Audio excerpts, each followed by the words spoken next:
poder do governo reside na aceitação generalizada de ideias falsas, absurdas e tolas. Então a única proteção genuína é o ataque sistemático dessas ideias e a propagação e proliferação de ideias verdadeiras. Pense na palavra democracia, que vem do grego demos, que significa povo, e kratos, que significa poder. Algo como o poder nas mãos do povo. Essa ideia soa perfeita, certo? Afinal, quem não quer um sistema onde todos têm voz? Mas é aí que está o problema. O quanto realmente sabemos sobre o que estamos decidindo. É como se a democracia fosse um grande palco onde cada pessoa tem o direito de ser ator principal, mas sem se perguntar se ela realmente entende o roteiro.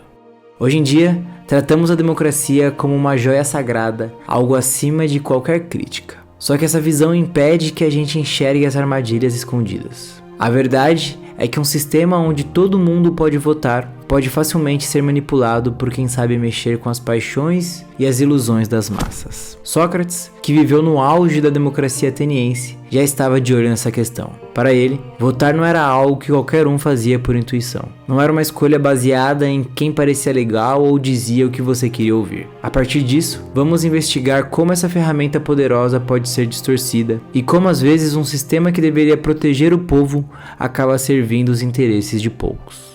Sócrates pensava o seguinte: colocar o destino de uma cidade inteira nas mãos de quem não sabe julgar é precioso demais. Ele viu o voto como uma habilidade, algo que você precisa desenvolver e aprimorar. Agora imagine você dar um bisturi a alguém sem treinamento e pedir para que ele faça uma cirurgia. Ou então, entregar o volante para quem nunca dirigiu antes e mandá-lo cruzar a cidade. O risco não lhe parece claro? Para ele, o voto deveria funcionar da mesma forma. Uma responsabilidade que exige reflexão, discernimento e consciência. E não é só dar poder e esperar que tudo saia bem. O exemplo do julgamento de Sócrates mostra bem isso. Ele foi julgado por um júri popular e condenado à morte por basicamente fazer as pessoas pensarem demais. Ao desafiar as ideias e questionar as verdades de Atenas, ele era visto como uma ameaça. Ele pagou com a vida por tentar fazer as pessoas verem além do óbvio, além do que era conveniente. A democracia, nesse caso, puniu quem estava ali para fortalecer o pensamento crítico. Esse julgamento deixa claro o risco de deixar que as emoções tomem conta das decisões tão importantes. Mesmo em um sistema democrático, a massa pode cometer erros tão graves quanto um líder tirano. A democracia abre um campo fértil para os carismáticos e os populistas, aqueles que sabem mexer com o emocional das massas. Um dos casos mais emblemáticos na Grécia Antiga é o de Alcebíades. Alcebíades era tudo o que a maioria adora: rico, eloquente, boa pinta e cheio de promessas. Ele sabia exatamente o que dizer para convencer as pessoas de que ele era o cara certo para liderar Atenas. Mas, por trás de todo esse charme, estava um político com ambições pessoais que não media consequências para chegar onde queria. Ele conseguiu convencer a cidade a lançar uma expedição militar arriscadíssima contra Sicília. Prometeu a glória, a expansão e o poder. E o resultado disso? Um desastre total.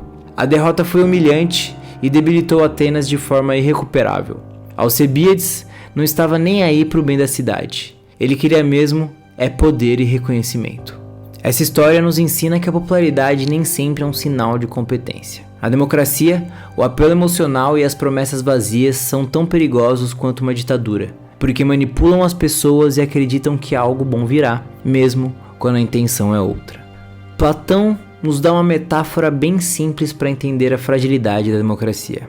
Ele comparava o sistema a um navio onde os marinheiros decidem quem deve comandar. A questão é que eles não escolhem o melhor navegador, eles escolhem o cara mais popular. Esse capitão pode até ser querido, mas não faz ideia como guiar um navio em águas turbulentas. Imagine a situação. Você está a bordo de um navio em alto mar, com tempestades ao redor, e quem comanda é alguém que foi escolhido só porque pareceu divertido. A chance de dar tudo errado é imensa, não é? Essa alegoria nos mostra como a democracia pode às vezes seguir pelo caminho errado por deixar que a popularidade substitua a experiência e a sabedoria. Quem é bom de conversa acaba no comando, enquanto aqueles que realmente entendem do assunto são ignorados. Essa reflexão de Platão alerta sobre a necessidade de equilíbrio. Um sistema que favorece carisma em vez de competência não está muito longe de se perder. Outra analogia é a comparação entre o médico e o vendedor de doces. Platão comparava as escolhas democráticas a uma disputa entre esses dois candidatos. De um lado, o médico que sabe o que realmente é bom para a saúde de todos, mas cuja receita é amarga e muitas vezes desagradável. Do outro, o vendedor de doces, que oferece o prazer imediato sem se importar com o preço a ser pago no futuro. Em uma eleição, quem você acha que ganharia? As pessoas frequentemente preferem aquele que promete o que é fácil, o que é rápido. Só que essas soluções rápidas costumam ser as menos eficazes. A democracia, sem um mínimo de conscientização, acaba escolhendo o vendedor de doces, aquele que agrada e que diz o que o povo quer ouvir. Enquanto isso, os problemas reais continuam ali, se acumulando enquanto todos se distraem com as promessas açucaradas. E a pergunta que fica é: estamos prontos para escolher o médico que talvez nos obrigue a mudanças difíceis, mas necessárias? Ou nós vamos continuar preferindo o caminho mais fácil, que nos deixa mais frágeis a longo prazo? Com a democracia, temos o poder de escolher os nossos líderes. Mas será que estamos fazendo essas escolhas com devido cuidado? Sócrates nos convida a questionar o tipo de líder que devíamos querer. Alguém que seja carismático e popular, mas vazio? Ou alguém com experiência e conhecimento, que nem sempre dirá o que queremos ouvir, mas que sabe o que é necessário para o bem comum? Para entender mais a fundo esse pensamento, Platão dedica o livro 6 da República a explorar o perfil de um líder e a criticar os riscos da democracia. Essa leitura nos ajuda a refletir sobre o que buscamos em nossos líderes e a perceber como, às vezes, a democracia pode facilmente ser manipulada. E se a democracia está em nossas mãos, nós temos a responsabilidade de escolhê-la com inteligência.